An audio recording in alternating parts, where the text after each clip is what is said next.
The second of the six constant mitzvos is that you should not bow down to any false gods.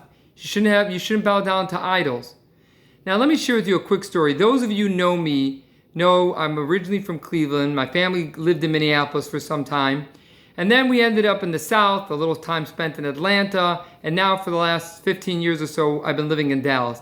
And there's one thing that I cannot shake, which is getting used to the heat.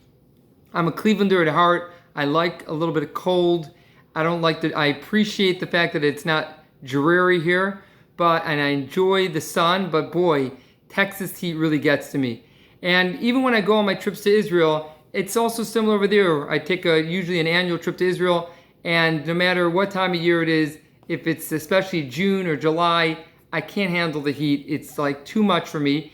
And if I'm staying at a hotel, I always start fidgeting with the air conditioning, making sure it's good and cold, because that's the number one thing in Texas and in Israel is good air conditioning. And I noticed whenever I go to the hotels in Israel, I would play with the air conditioning, and deep down, I was actually thinking to myself, I don't think these buttons actually control anything.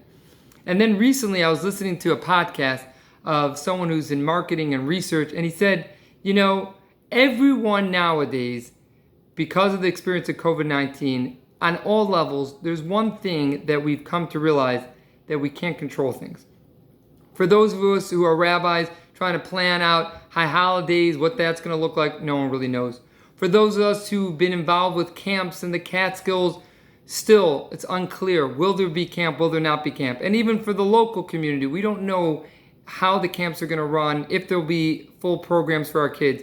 We literally do not have control. And I found out that many hotels, when you press those air conditioning buttons, you're not doing anything. It's just there to make you feel like you're in control.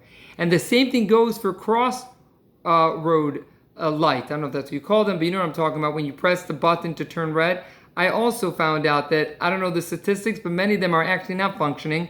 But when you press the button, it makes you feel like, oh my gosh, the red light is going to turn on. The bottom line is, what we need to realize, step number one is realizing that Hashem is in control. That's the first mitzvah. The second mitzvah is don't attribute control to anything else. There's so many things in our life that we are learning this more than ever, that Hashem is in control, number one. And number two is don't attribute control to anything else. All those buttons that you thought you were pressing, it all boils down to Hashem. Hashem is in control. Have a great day.